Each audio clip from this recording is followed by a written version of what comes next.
live. What's going on, everyone? Thank you all so much for tuning in at this time. Everybody that's here, I greatly appreciate it. Anybody watching us on the replay, thank you so much. Don't forget to like the video and subscribe to the channel. Well, what a game, right? The Indiana Pacers continue to just thrive. Man, they just the Cinderella run just continues, right? And I mean, they flat out won this game. It was back and forth game for a large majority of the game, but they stayed in control. They kept, their pace, and they were able to pull away and create that separation, as that game progressed, and particularly towards the end of the game. Obviously, all the missed free throws and everything from the the Indiana or the Oklahoma City Thunder really hurt them. They also kept SGA rather pedestrian. I mean, he wasn't like, he still had a solid game, but it wasn't like he's going to go give you 50, right? It was a more modest game from him, which was great. And, Tyrese Halliburton was able to basically give you as much, if not arguably better production. I mean, you look at Tyrese Halliburton, 9 of 17 from the floor, 4 of 8 from 3-point range, 11 assists, 9 rebounds, 22 points, 2 steals, a block, 4 turnovers. And then you go over to SGA, 9 of 20 from the floor, 1 of 3 from 3, 8 rebounds, 4 assists, 6 turnovers, and 3 blocks, right? So, if Tyrese Halliburton is going to outperform a, SGA, they're probably winning most of those games, right? And again, just guys continue to just regularly step up for the Indiana Pacers, right? Guys just continue to get the job done for the Pacers. Pascal Siakam, he did his thing.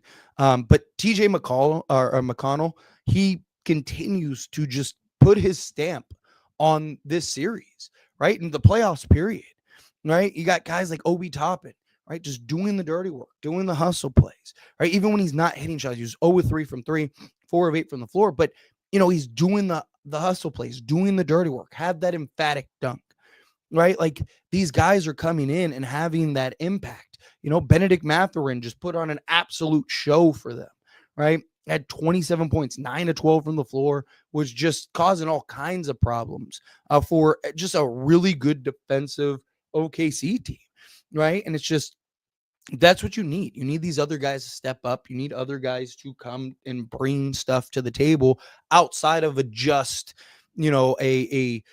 Halliburton, or a, Pascal Siakam, right? You need big performances from guys like a Benedict Mathurin, right? Miles Turner, he had his struggles this game, but he's been solid for the most part, right? Nembhard and, Nesmith, right? Like, those guys, they got into foul trouble. Nesmith actually fouled out, right? Nembhard had 5, right? So, but still, they're, again, doing the dirty work, making the hustle plays, doing the things that this team needs and can provide to this team, right? Like, they just, again, all the pressure now shifts once again to OKC. OKC now is in that spot to where it's like, if you lose game 4, right, it's over. I don't think the Pacers are going to lose 3 straight games, right? So now, once again, Indiana has gained control to where, what does this OKC team have, right? It's one thing when you're at home, right? Indiana put the pressure on them in game 1, right? Game 2, they come in. Like I said, pressure's high. What are you going to do? How are you going to show up? How are you going to perform? How are you going to play? Right? It's easy when you have the home crowd in your favor. The whistle's a little bit more in your favor, right? Guys usually play better at home than on the road. It's a big environment, big moment, right? And it's just, got to keep in mind, Indiana was just here, not the NBA Finals, but a deep playoff run, right? Indiana has the experience, right? Indiana has the hey, we're in a tight game. We need to make sure we're executing and closing down the stretch.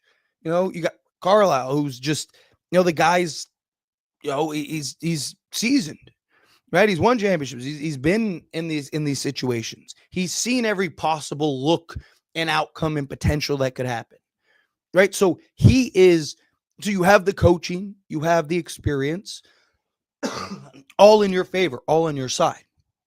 So if you're the Indiana Pacers, you're comfortable. You're feeling good. We're up 2-1 against a team that many people had running through us. Best team in basketball. But we keep playing the best teams in basketball. We've had this insane run, right? We played, guess what? They were another team that had the best record of basketball, and we ran through them. Indiana just keeps doing it, right? At what point is it no longer just a fluke or a flaw or whatever? It's just like, man, lucky bounce or whatever. Indiana just keeps doing it over and over and over again, and you just kind of tip your hat to them. You just go, man, like these guys are getting it done. And now all of the pressure shifts to OKC. This time they're on the road. This time you're not going to have the whistle in your favor. This time you're not going to have the crowd in your side. This time you're going to have confident Indiana team that is like, we just beat them 2 out of the last 3 games. We win this one, we're in control, right? We have the control, right? Now, that doesn't necessarily mean that Indiana, like OKC is good enough to where, and I do think this matchup is close enough to where even if they go down 3-1, Indiana still got to win that game. And the hardest game is the closeout game.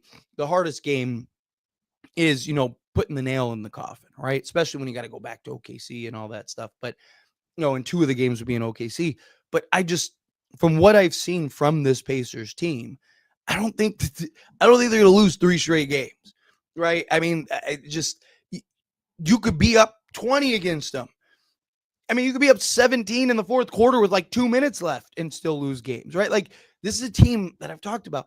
They play a full 48 minutes, right? Like, a lot of teams, even the best teams, you'll see they'll give you 47 minutes, they'll give you 45 minutes, whatever, right? But it's hard to give a full 48-minute run. And that's something that you see over and over and over and over again with this Indiana team.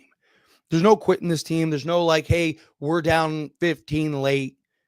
Let's just pack it in and call it a game. No, hey, 15, couple threes right back in it.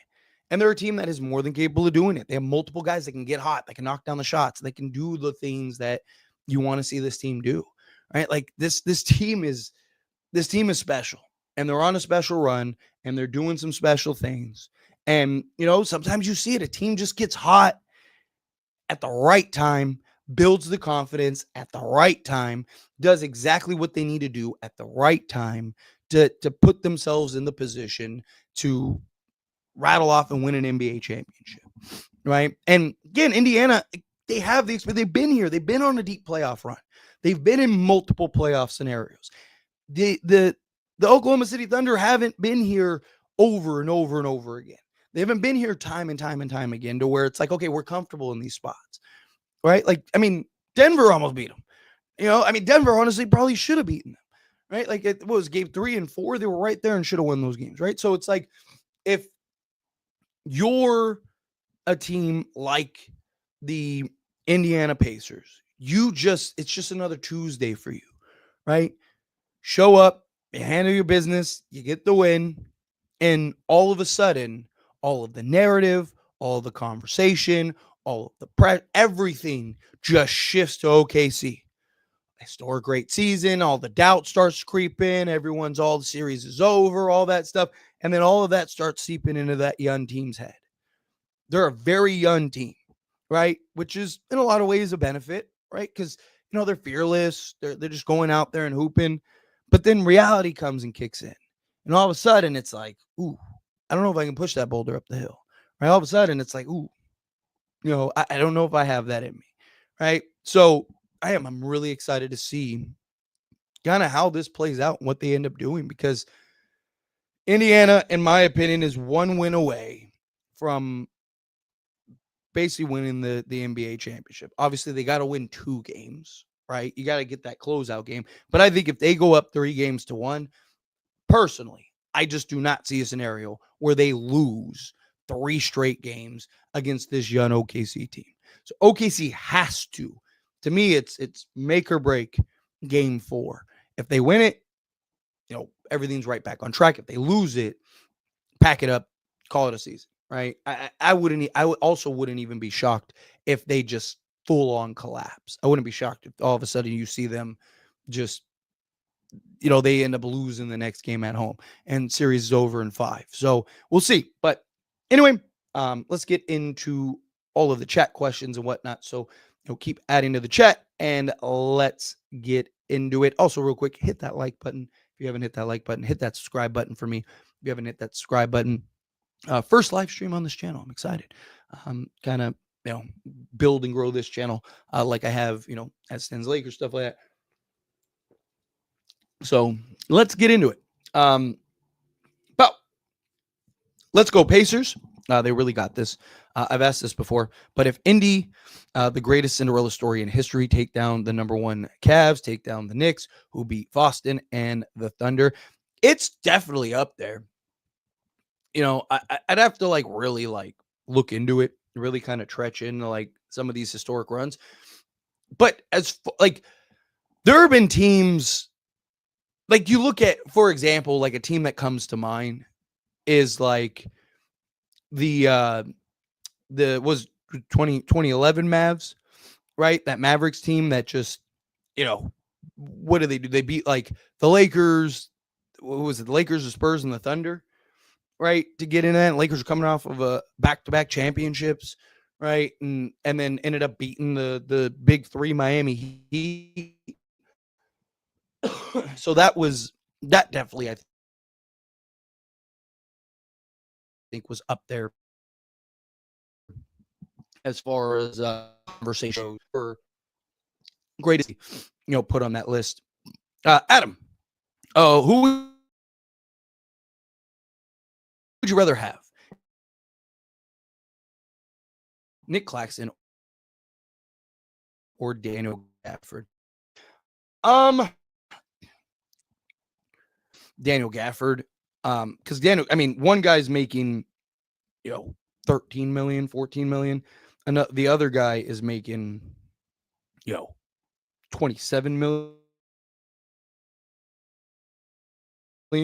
So first, if I could, I'd prefer to go get Daniel Gafford. Obviously, depends on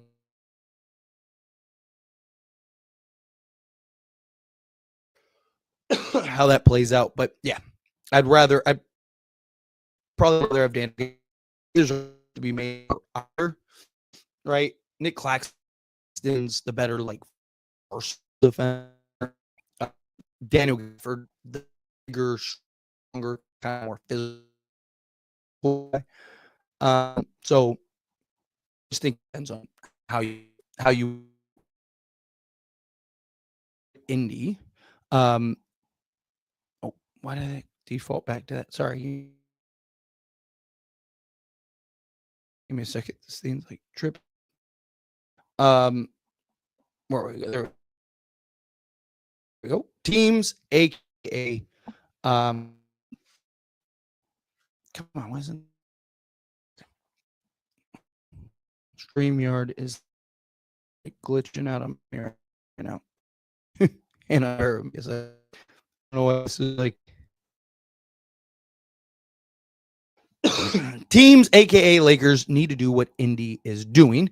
Get a bunch of good wings, big men, and shooters. Lakers absolutely need to do that. Also, did you see Capella is high on the Lakers board? So, a couple things. One, in all honesty, it's mostly guards, right? On both teams, right? Aaron Neesmith is I think he's 6'7", 6'6". I think he's 6'6". Yeah, he's 6'6". But you look at Nembhard. Nembhard's 6'4", 6'5". Yeah, he's 6'4", right? Tyrese Halliburton. It's all guards, right? You look at, it's a bunch of 6'3" to 6'6" guys, right? And then same thing with the Oklahoma City Thunder. You look at the Thunder, and it's Lou Dort and Carson Wallace and Alex Caruso and Aaron Wiggins and all these guys. Like, it's a bunch of 6-foot athletic guard. Lakers just need athleticism, right? I mean, I'd like, obviously, if you can get some sizable, versatile forwards, or just some size on the inside. Lakers definitely need centers, like, without a doubt. But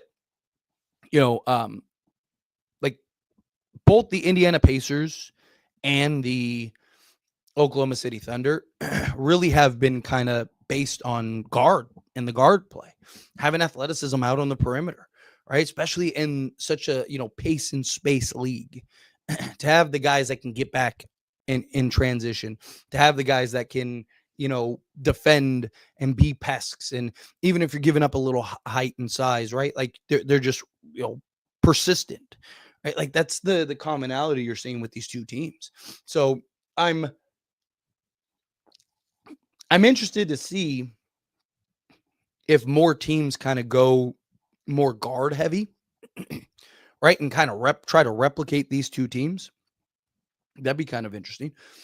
And then also you said Capella high on Lakers boards. Yeah, I mean, and I don't think that is like a shocker. I mean, you got to imagine, it's about who's available, who's realistic, right? Especially who can they sign in free agency. And, Clint Capella is one of those realistic options that you could sign in free agency. I still think the Lakers probably make a trade.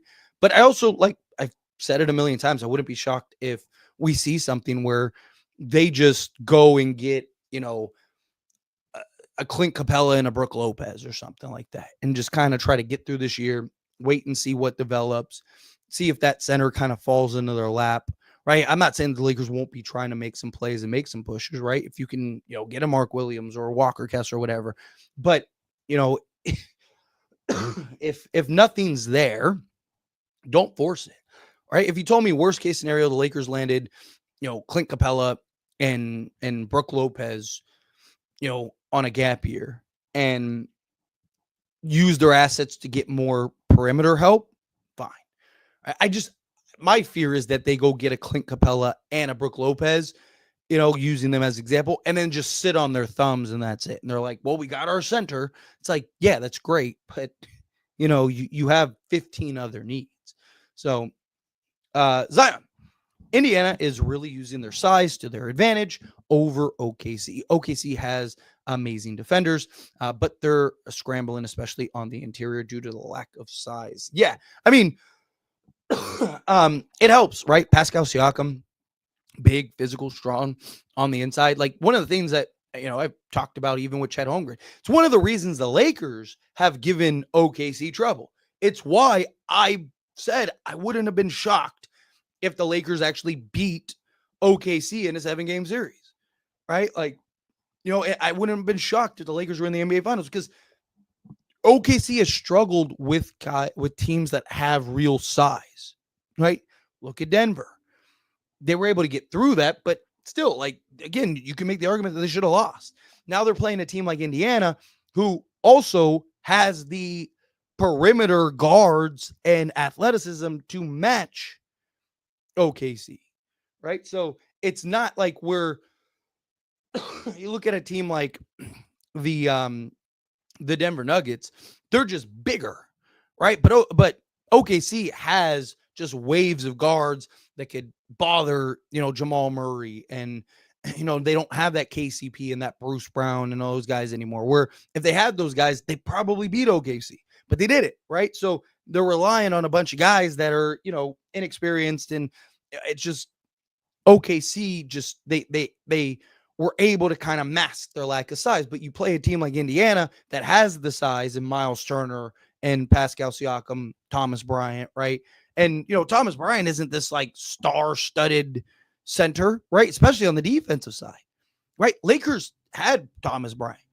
The reason Lakers got rid of Thomas Bryant is he was statistically, at the time, I don't know what it's been the last few years, but at the time when he was with the Lakers and he was playing a big role, he was the worst defensive center in all of basketball. Like not my opinion, like a fact at that time. Again, I don't know what it's been the last few years, because I haven't monitored Thomas Bryant's career, but he was one of the acquisitions that Indiana made I believe it was around the trade deadline, picked him up.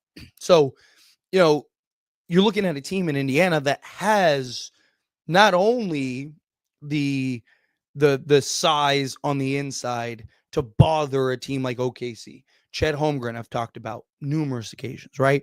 Chet Holmgren, he's more perimeter oriented. He's not a guy that's banging down low and being ultra aggressive on the inside and, just bullying people.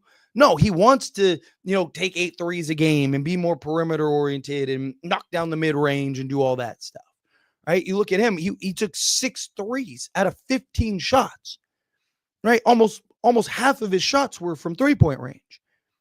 The guy is their center, right? Like, so again, like you look at situations like that, it's just the Indiana is like the perfect blend to match up against OKC. And then they also have the experience and coaching to offset some of the inefficiencies, right? And they're just hot and on a Cinderella run. Like, can't sleep on a team that just has this momentum. They're a team that's just riding this high, but they're good enough to, win it. Like sometimes you'll see a team just riding high and it's like, man, how did this team make the conference finals? And then they run into that team, like Indiana last year, right? Made it through, got to the conference finals, right? Riding this high. And then they just ran into a Boston team that they just had no shot against and just got ran through, right? Sometimes that happens. This time, they're actually good enough and experienced enough and have been here and done that to where you're seeing those advantages. So I love to see it. But the Pacers are just a fun, scrappy team who you want to win. The Thunder are so overhyped. I'm tired of it. SGA is the next Kobe. Thunder the best team ever. Like, it's annoying. Let's go Pacers. Yeah, like I don't really like the SGA Kobe comparison. Like, I just think that that's silly. SGA, like, I don't remember who it was, but I saw somebody mention, I'm trying to remember who it was, but I saw somebody mention SGA is basically more athletic Harden, right? Slightly, better defensive, basically like more athletic Harden, right?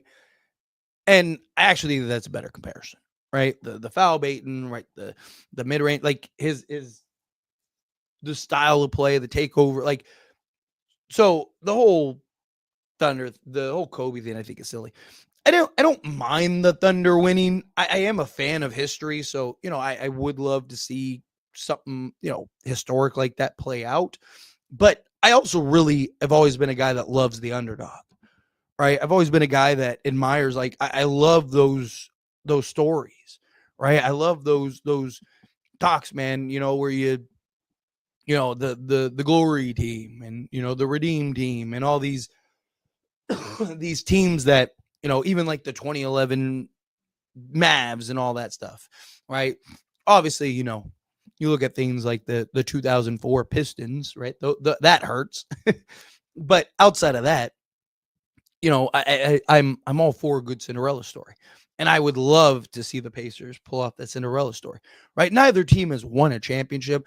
I know I heard people, well, because I've said that before, and people have been like, well, the Seattle Supersonics, right? That was the Seattle Supersonics, not the Oklahoma City Thunder.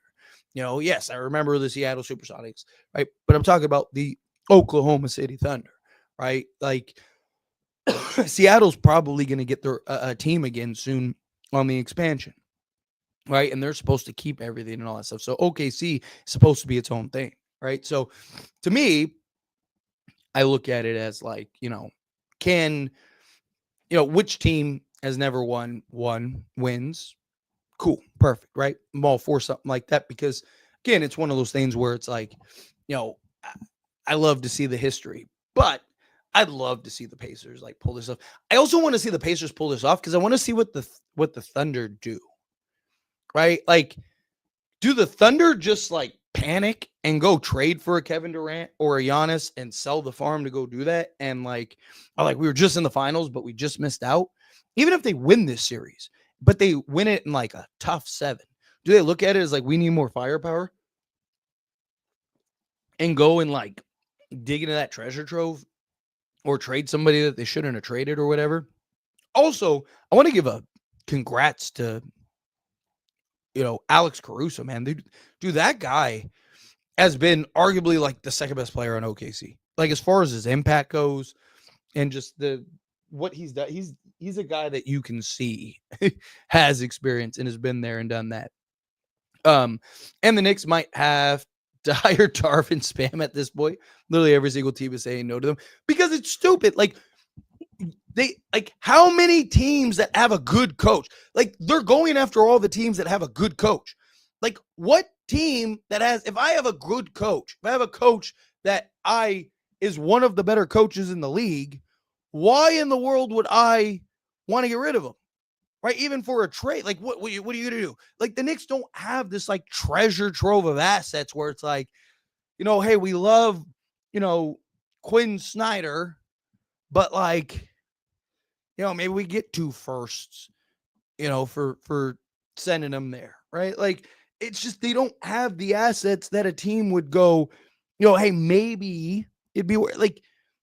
So I don't see a scenario like that, right? I mean, we've seen coaches traded before, right? Coaches that come to mind is like Jason Kidd was traded from, what was it, Brooklyn? Was it Brooklyn to Milwaukee?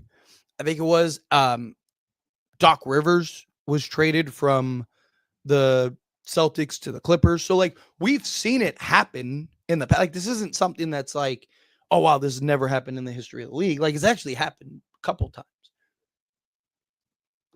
But it's just, again, like how many great coaches, or how many teams that have great coaches are looking at this and going like, yeah, let's get rid of our great coach, right? Like it's just, I don't get it. I don't see it. I don't know if it's just me, but your Wi-Fi is making you sound like a robot. It keeps freezing. It wasn't my Wi-Fi. It was StreamYard. StreamYard was like glitching earlier. I don't know what was going on. Like it just kind of like froze up on me.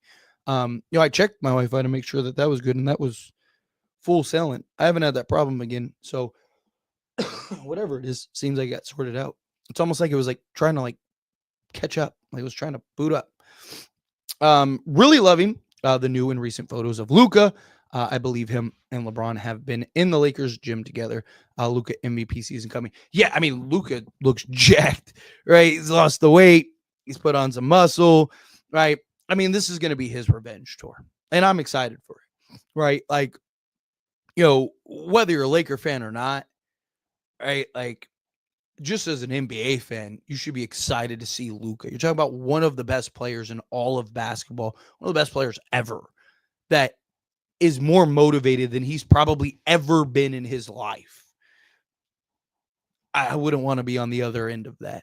That's for sure, right? So I'm excited to see him and how he's gonna, continue to progress. Obviously he's got to now. It's one thing to shed the weight, put on some muscle, get your body right. It's another thing to maintain it throughout the season, because he has had some years in the past where in the off season you're like, man, Luka's coming, and then midway through the season he's back to Majin Buu Luka, right? Like the fat boo Luka, right? Not the one from Super that worked it out and became super thin, and so. But I believe he'll maintain it. The thing is like, will he maintain it year after year, right? Because this year he's going to be, like I said, very motivated, very hungry, and in a lot of ways probably pissed off and wants to. I'm going to show you. Watch what I'm about to do, right? So like I'm excited for that, but I also have my concerns that we're going to end up seeing a Luka that, for a year or two gets the revenge tour, maybe wins a championship, and then starts to, all right, I proved it, right? Told you I'd do it, right? And then all of a sudden you see that regression, right? A great example is like Shaq, right? Like Shaq comes in, wins a championship, and then all of a sudden it was like taking off seasons, off essentially, right? Like, and then worked his way throughout the course of the season. So he's got to maintain it. If he plays 65 games, I think he has a very good chance of winning MVP. Especially, I mean, just the Lakers bump alone is going to put him in great shape, right? Just the Lakers bump by itself, right? Because, the fans and the fan vote and all that stuff, right? Like him having the opportunity to, like, he's going to win a lot of things just because, the hype, the media attention, the fact that he's in purple and gold, the fans, all of that. Like, if he has like even not even like an insane year, if he just has like a really good year, if he's like 28, 8-8, and Lakers are like a top 4 seed, 3 to 4 seed again, I think he wins MVP. Adam, do you think we would have beaten the Wolves if we had Mark Williams as it stands? I think you had a much better chance, right? Like, I think it depends on what does Mark Williams look like on the Lakers, right? Couple things you got to keep in mind, right? One, defensively, Mark Williams was not great. However, right, it's one thing to not be great defensively. I mean, he wasn't like terrible, but like he wasn't necessarily what we needed defensively on the inside based on what we saw with the Hornets. However, great example would be like PJ Washington. PJ Washington wasn't looked at as a defensive piece. PJ Washington was looked at as like, hey, he's a nice offensive player, right? And then he went to a team like Dallas where the expectations were different. It was a winning team. You're not getting blown out by 30 every night, right? You're trying to win and compete for a championship. And he bought in, locked in defensively, and you saw a completely different version, a completely different beast, right? You saw a very, different PJ Washington, right? So it's kind of, I look at it. Depends on what kind of Mark Williams you got. If you got the Mark Williams that kind of like tunes out defensively at times and gets lost and is, just kind of more focused on the offensive side of things, how well does he mesh, right? What is his role? Is he just solely a lob threat, or is he able to kind of expand his offensive game?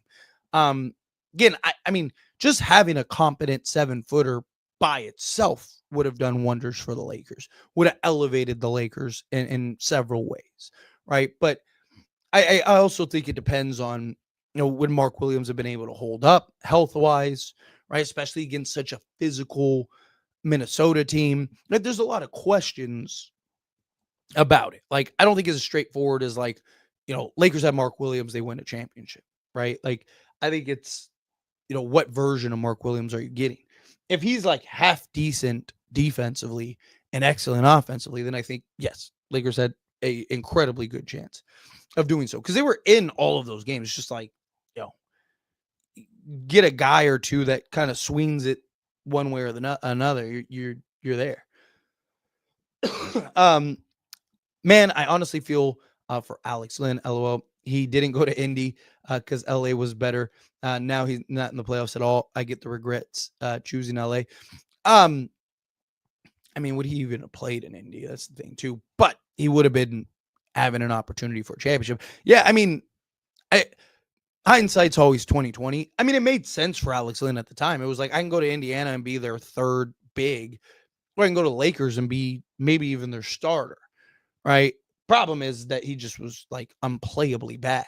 So that didn't help at all. If he was like half decent, then I really think that that they would have had a really good chance of you know, if he was half decent, I think he would have gotten some real burn.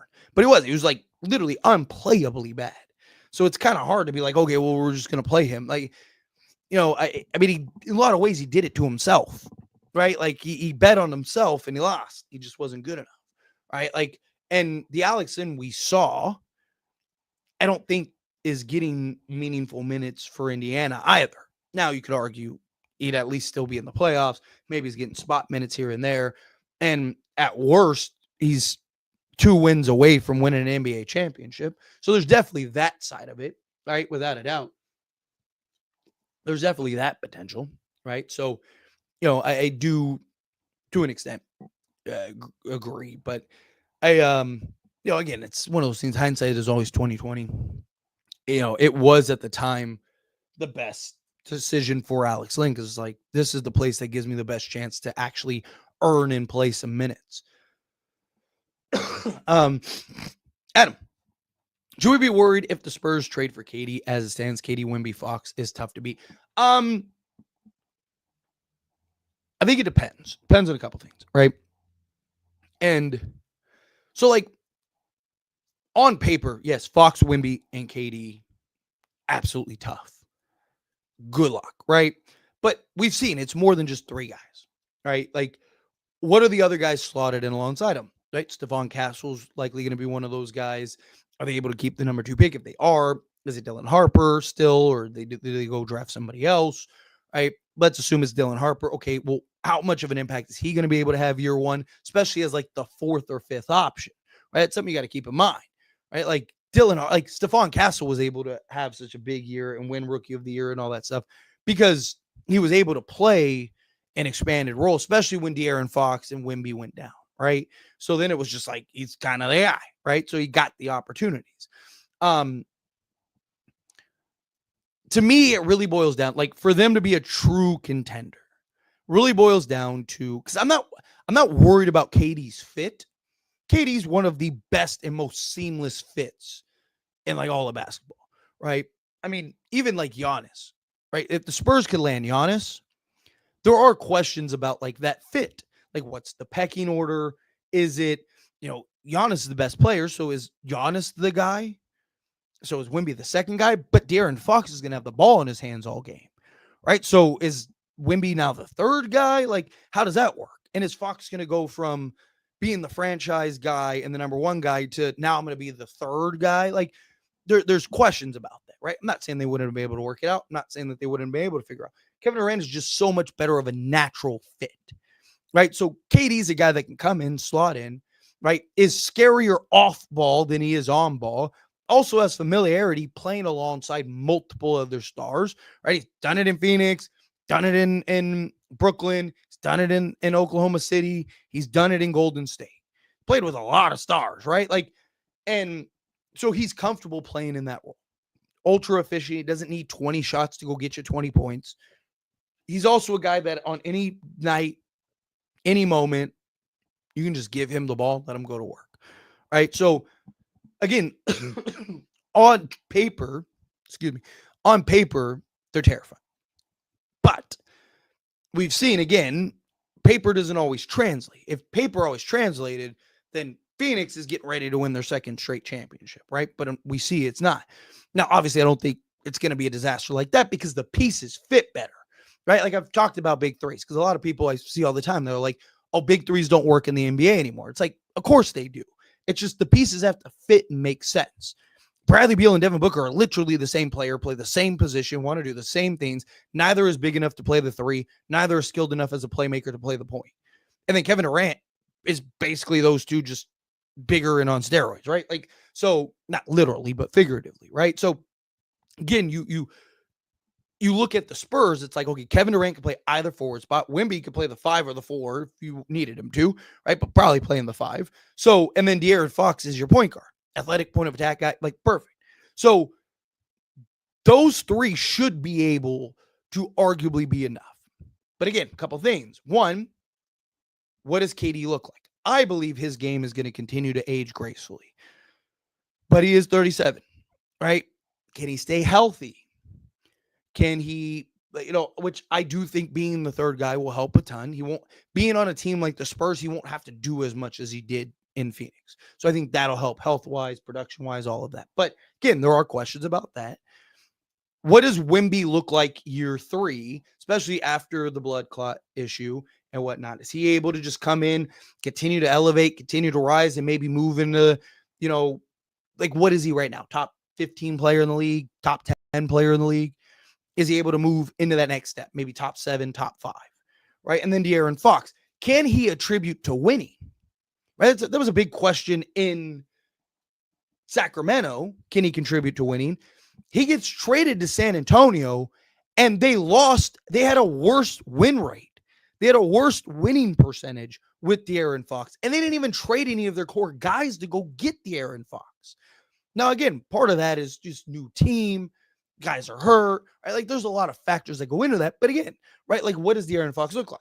So I wouldn't be ready. Like, tomorrow, Spurs trade for Kevin Durant. I'm not ready to hand them the Larry O'Brien trophy. There's still things that I'd need to see, but I think it moves them drastically in the right direction. But they still need another center, whether it's backup or starting. They need perimeter depth. They need wings, right? They need bench depth. They still would have several needs that they need to address. So to me, it's like, how else would they be able to fill it out? Now, I wouldn't necessarily, like, I'd be looking at it as like Kevin Durant gives them a chance this year, but really it's the first move to help them maybe next year, right? Because then now you have a full year of chemistry. You're kind of, you make it to the second round, you lose in a hard 7 or something like that. It's like, okay, now we just need that piece or two. Now you're in the NBA Finals, right? That's kind of how I look at this.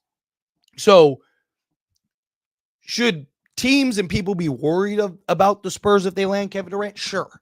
Because there is a version of that where they're winning the NBA championship, right? Genuinely. So should you be worried or have a level of concern? Sure. I just don't know if it's a concern enough to where it's like they're about to take over, right? Like, again, a couple factors that go into that. So we'll see. But great question. Blanco, what's going on, buddy? Appreciate you. How are you? Thank you for being here. Facts Tire, thank you. Appreciate you.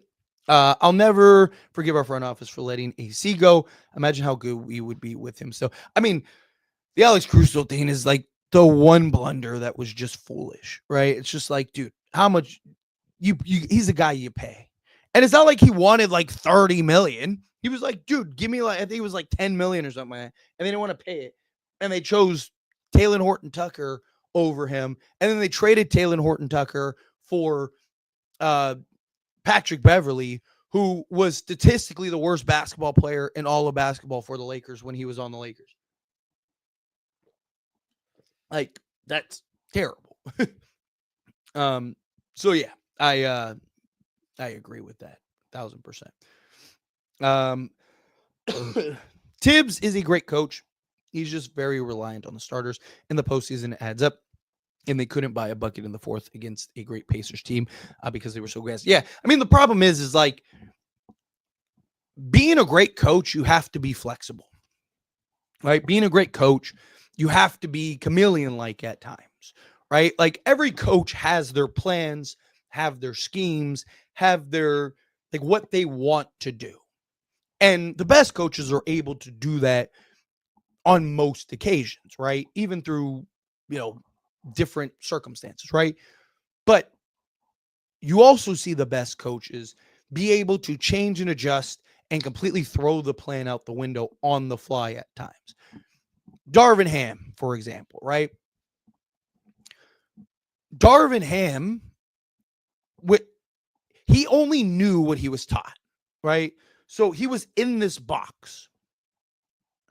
And whenever he was allowed to be in that box, he was actually really good. Really good. Lakers were excellent. Win the in-season tournament. Get to the conference finals. Right? All of that. Right? And look like a team. And we're running through teams that many people didn't think that they were going to run through. Right? And then he ran into a Denver team. And the problem against that Denver team is he wasn't able to stay inside his box. If he never had to leave that box, Lakers probably beat the Nuggets too. But the Nuggets put so much pressure on them that he had to make adjustments. But he only knew what he knew inside that box. And he wasn't able to create and adjust and become, chameleon-like. Like, what's the Bruce Lee quote, right? Be like water, right? Because water can kind of fit in and do whatever, right? Like, that's how coaches need to be.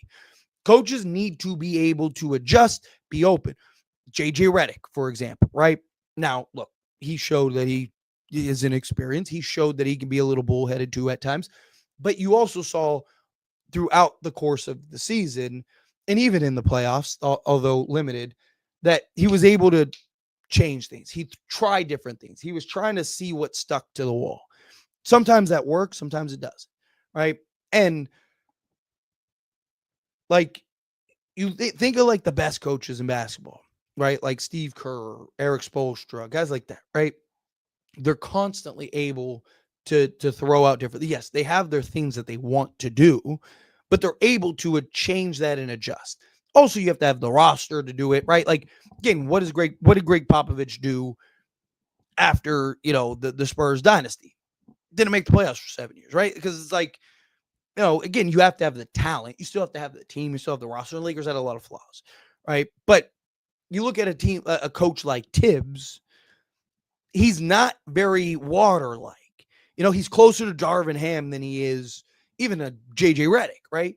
Where JJ's at least open to listening and taking advice and criticism and advice from his coaching staff and whatnot, right? Like Tibbs is a guy that, yes, I do think he's a great coach, but he needs to be more expansive in the way that he approaches the game. And I get you have your 5 best players. You want to lean on your 5 best players. It's why JJ Redick played his starting 5 or his 5 top guys, because Dorian Finney-Smith was off the bench, but his 5 best guys for 24 minutes, an entire half. Why did he do that? Because he was like, we're struggling, we're sinking. I'm going to go down with my ship. I'm going to go down with my 5 best guys. And that's great, and that's fine. But you still need to get guys rest where you can, right? Where JJ Redick went wrong is he played them 24 minutes. If he would have played them 20 minutes, that might have been a different route, right? Well, Tibbs does that too, right? It's like, Mikal Bridges at times will play an entire game, literally, and then he's gassed by game 7, right? It's great. Like if you blow through teams, it's fine. But when you go through a long series, all of a sudden, guys start getting tired, guys start getting gassed, legs start getting a little heavier, so on and so forth. So just things like that. But what he said, Tyler, I only say this once. It got to be Reeves, Rui, Dalton, and whatever for Claxton and Johnson. Then get another big. Then hope Braun takes less for Alexander Walker. That's to be even competitive. I wouldn't hate something like that, to be honest. I'm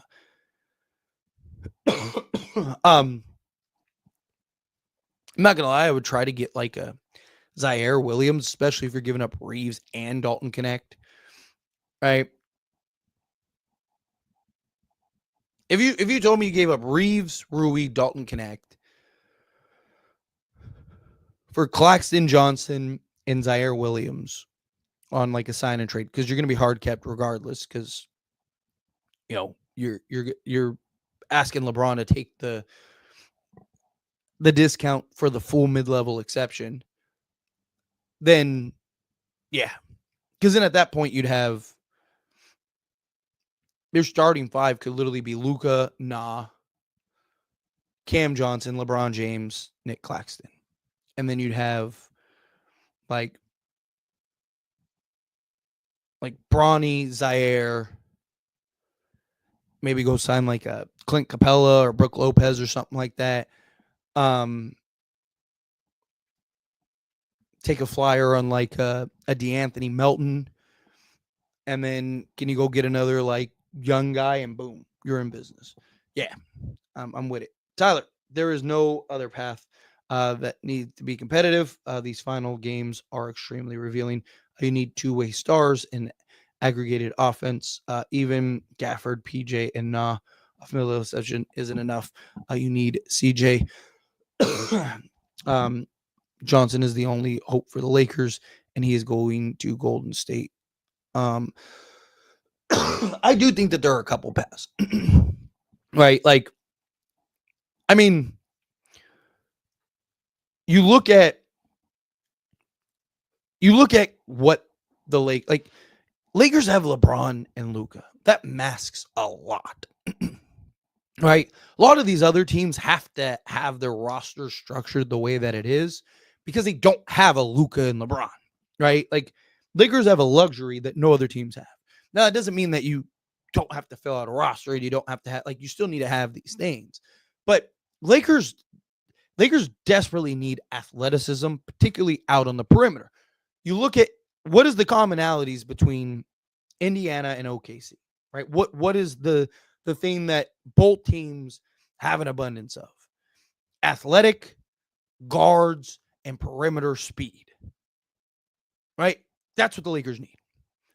They need guys that have athletic perimeter speed because those are the guys that are chasing down those loose balls, winning those 50-50 balls, creating those turnovers, being pests on the defensive side of things, right? Causing the stir necessary to give your team, second chance opportunities or more possessions and things like that, right? We're in a pace and space league. Cam Johnson doesn't really solve that, right? He's not like this. He doesn't really give you the perimeter speed, but he is a guy that gives you versatile defense, 3-and-D wing, right? I would love that. Lakers are never going to be the Pacers or the Thunder, right? But that's fine. They don't have to be, right? Like, again, this year it was the Pacers and Thunder. But what was last year? It was Boston and Dallas. What was the year before that? It was, Denver and Miami, right? Like, every year you see two teams in the finals and everyone goes, that's how you need to be. That's how you have to be in order to win a championship, right? But outside of this season is more of an outlier than anything. So question becomes, is this the new norm? Or is this just, again, kind of the outlier season, right? Because, again, you look at the last few years, there's Boston, who basically just had 5 guys, right? 5 top-end guys. Right? And then, the year before that was Denver, who, again, had basically 6 guys, right? Like with Bruce Brown when they won the championship, right? Like, you just kind of go down the list. Like, the last team that was, like, super deep and versatile was, you could argue, was the Lakers in 2020, right? Because, like, Milwaukee wasn't, like, super deep and just versatile and talent. Like, there were questions if they'd even get out of the first round. And Giannis, like, had a historic run and all that stuff. Drew Holiday did wonders for them. But they also weren't playing the way that Pacers and Thunder are playing, right? Then you move on to the Warriors, right? They were like 6 deep with Jordan Poole, right? And that was like Andrew Wiggins playing out of his. Even Draymond Green himself said that they were terrible all season. Like they didn't even think they were going to win the championship. Got into the playoffs and kind of just went on this run, and Andrew Wiggins just became a superstar. So much so that there was genuine questions about him being the Finals MVP. Like, that was a real, like, hey, did he deserve Finals MVP? Did Andrew Wiggins get robbed? Like, that was real, like, reports and stuff. So then you move to Denver, who was just a half-court juggernaut offensively, one of the worst defensive teams to ever win a championship. Like, they broke the mold as far as, like, defense goes in the playoffs. And then you look at Boston last year, and then now either OKC or Indiana, right? So the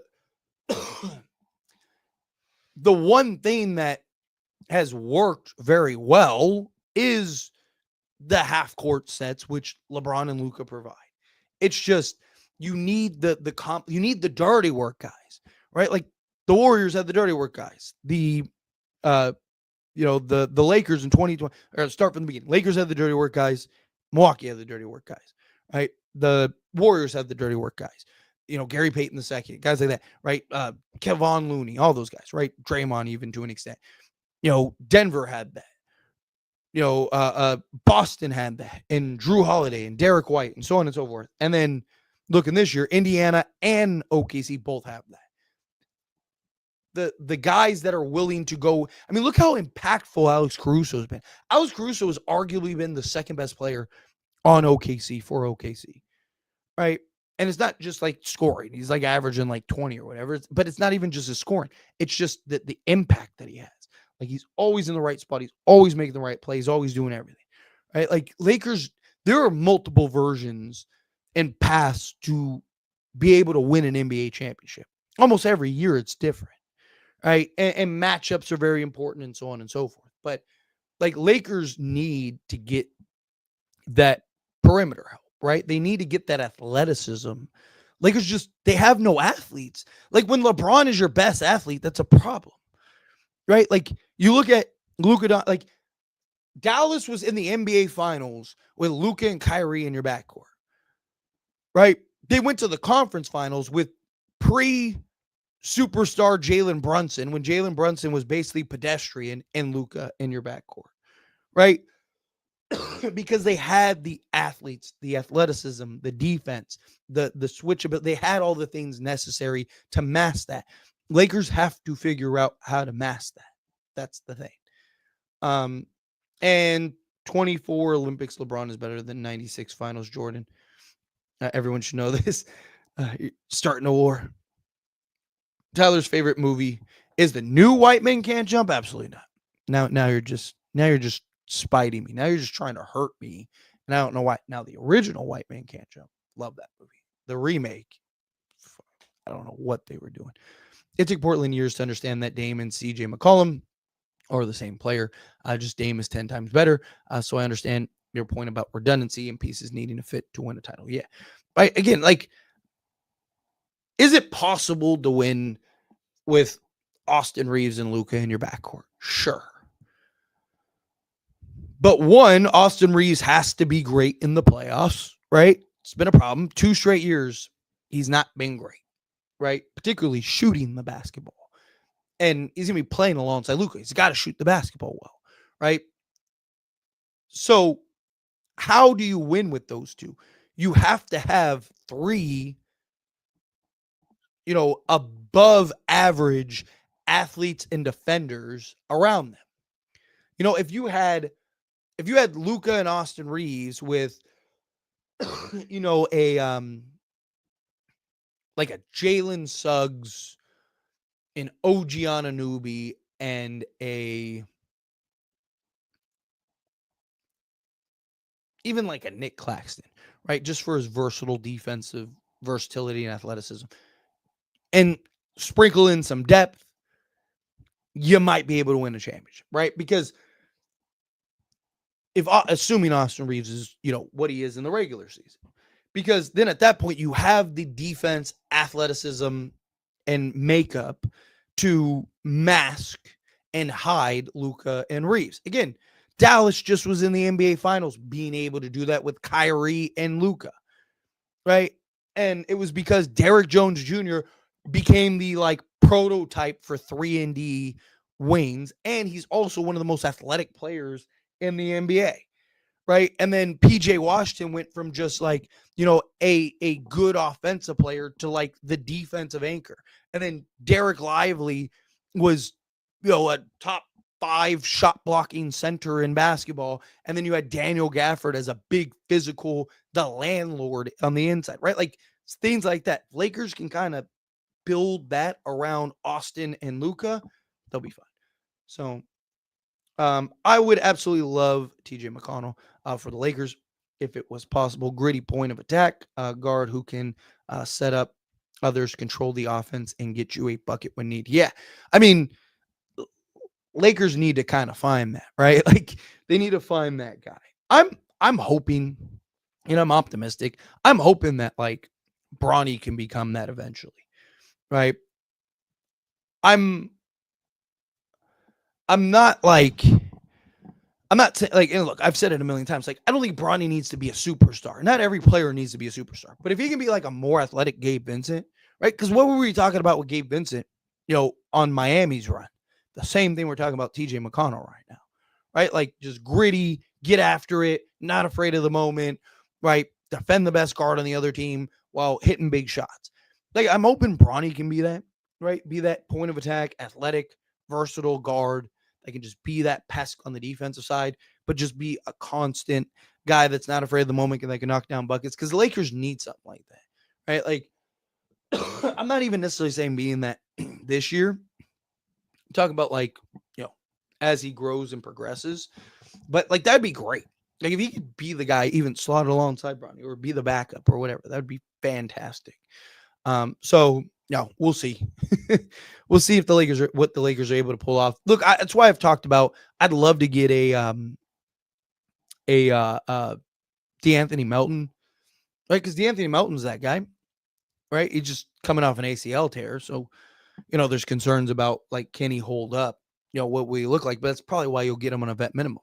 But if he can get back to being the guy that he was, I mean, talking about a legit point of attack, play either guard spot, knock down the three with some efficiency, create for himself, create for others, right? Like D'Anthony Melton, I'm hoping, fingers crossed, it can be that guy this upcoming offseason. Name me the other paths, Tyler. I mean, but that's the thing. It's different every year, right? Like Boston's path was they were just more talented than everybody, right? Like if Lakers go get, a Miles Turner and are able to sign, like, LeBron takes a discount. They're able to sign Miles Turner and Austin Reeves finally shows up in the playoffs. And then, they go get whatever, Cam Johnson, right? Then they're just better than everybody, right? Like, so they just beat everybody because they're just better than everybody.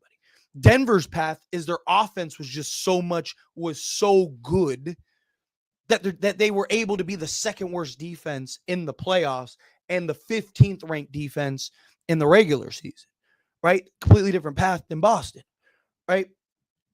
The Warriors' path was completely different, right? The Warriors' path it was the Indiana path where Indiana just got hot and just kind of carried it. Warriors are the same thing. Again, Draymond Green himself said that that he didn't believe that they literally had talks about them not being a contender and that they thought that they were going to lose in the first round and ended up going on this run. Like I said, Andrew Wiggins stepped up. All these guys stepped up. All of a sudden, they win a championship, right? So again, their path was different than Boston and the Denver Nuggets, right? Milwaukee's path was completely different. They had a couple things kind of fall their way, a couple key injuries to other teams. They were able to kind of capitalize on that, which isn't their fault. Their job is to show up, beat the team they're in front of, right? They end up getting in the NBA Finals, right? Didn't Miami, was that the year Miami beat Boston too? So like they ended up taking Boston out of the way. And then we're able to get to the NBA Finals against a Phoenix Suns team that just had no answer for Giannis, right? Like, again, completely different path. Giannis was just that good that he was able to give you 50 and win you a championship, right? Like, Lakers' path. They were just, again, the best, most deepest team in basketball. So they won a championship. The Warriors, Toronto, because before that, Toronto, how did they win? They were able to kind of just go on the Cinderella run, and then the Warriors literally had every player on the roster lose a limb, right? Like Steph got hurt, Clay got hurt, Draymond got hurt, KD got hurt, tore his Achilles, right? Boom. They win a championship. Warriors, how do they win, two back-to-back championships, be the last team to win back-to-back championships? They were just better than everybody. They had KD, Steph, Clay, and Draymond, right? There are so many different paths to winning a championship. Like, I could spend an hour talking about the different intricacies. Sometimes it's just matches. You get the right matchups, you're in the NBA Finals, and then all of a sudden, like, Lakers have owned this Indiana team. Right? Like, if the Lakers are in the NBA Finals right now, I mean, in all honesty, if they beat Minnesota, they might be, right? I think they beat the Warriors. And then I honestly think that they had a really good chance of beating OKC. All of a sudden, they're in the NBA Finals, right? Now you're playing this team, right? So again, like there's so many there's so many pathways to win a championship, and every year it's different. Every year, like very rarely do you see outside of like the Warriors winning 2 in a row. But again, that was because they were just the better team. They were just better than everybody, right? Lakers 3-peat. Why? Because they were just better than everybody. Right? It was just like pure talent. They had Shaq and Kobe in their prime, right? That always helps. Do you think a healthy Cavs team beats Golden State in 2015? Do you think a healthy Rockets team beats Golden State in 2018 to get to the NBA Finals? So the healthy Cavs team in 2015, I definitely think would have had a chance. That was the year. Yeah, that was the year that Kyrie and where Deladova was their second best player, and Kyrie and Kevin Love got hurt. Um, Obviously, look, if they won, the next year because of it, but the Warriors were also like really good that year, right? Like I think it would have been a much better series. I don't want to say that I would have locked it in, but I think it would have been hard to bet against the Cavs, right? Like that Cavs team was very good. Kyrie Irving and Kevin Love with that LeBron. I mean, LeBron was able to kind of keep them afloat with by himself, and Deladova being their second best player. Imagine what would happen with Kyrie Irving and Kevin Love. I think that they would have had a really good chance to win the series. The Rockets beating Golden State 2018. That's the one that is probably one of the bigger what ifs because they were up. What was it? 2 games? Was 2 games to 1? And then Chris Paul got hurt, and they still had a chance to win that series. Right? That was, if I'm not mistaken, that was the year that they missed like a historic 53s or something like that, or missed 26 straight threes, and ended up and still had a chance to win that game. I think if Rockets are healthy, I think they beat Golden State. I do.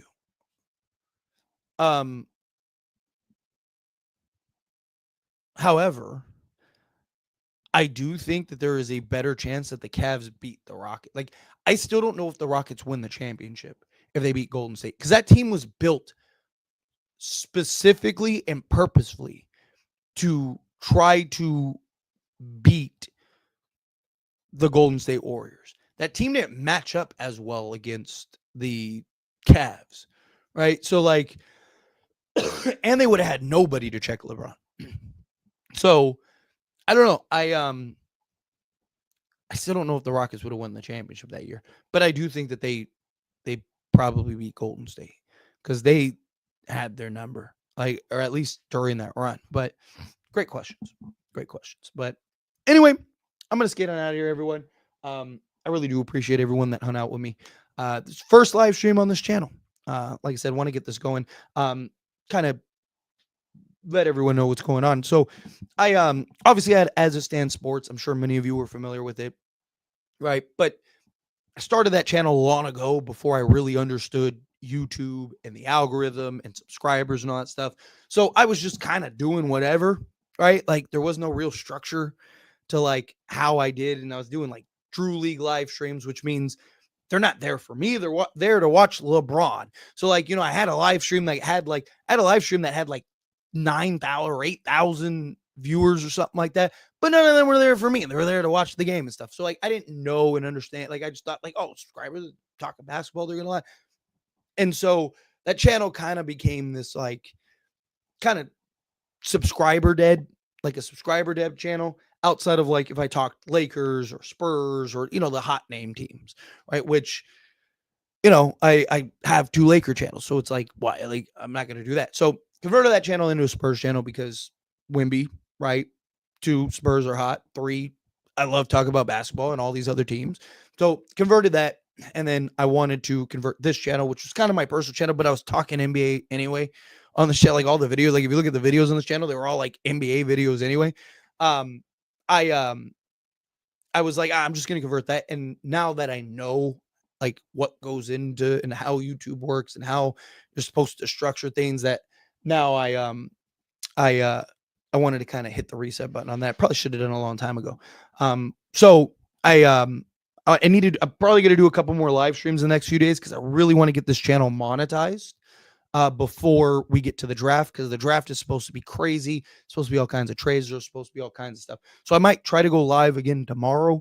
I'd love to see all of you there. I will make community posts and all that stuff. Hit that subscribe button on the way out. So that way, and turn on the bell notifications so you don't miss that. Because I have the subscribers. You have to get 1,000 subscribers. I got to get the watch time, right? And so I need to get as much hours in as possible. You have to get 4,000 hours, and I'm a quarter of the way there. So quickest way to do that is live streams. So again, I hope all you guys check it out if you can. Go take a shower and play the live stream again for me, or go to my videos and play all. I'd really appreciate that. Want to get that done sooner rather than later. But nonetheless, everyone that here hung out with me, seriously, I appreciate it. You guys are awesome. You guys are beautiful. And yeah, I also, don't worry, I'm gonna do live streams on the Laker channel and all that other stuff, and all these channels. I actually want to, once we get into the off season, like officially in the off season, I want to get a schedule to where I'm streaming here, I'm streaming on that one, I'm streaming on, you know, all the channels. So stay in the loop. Appreciate you guys. You guys are beautiful. And I will see you.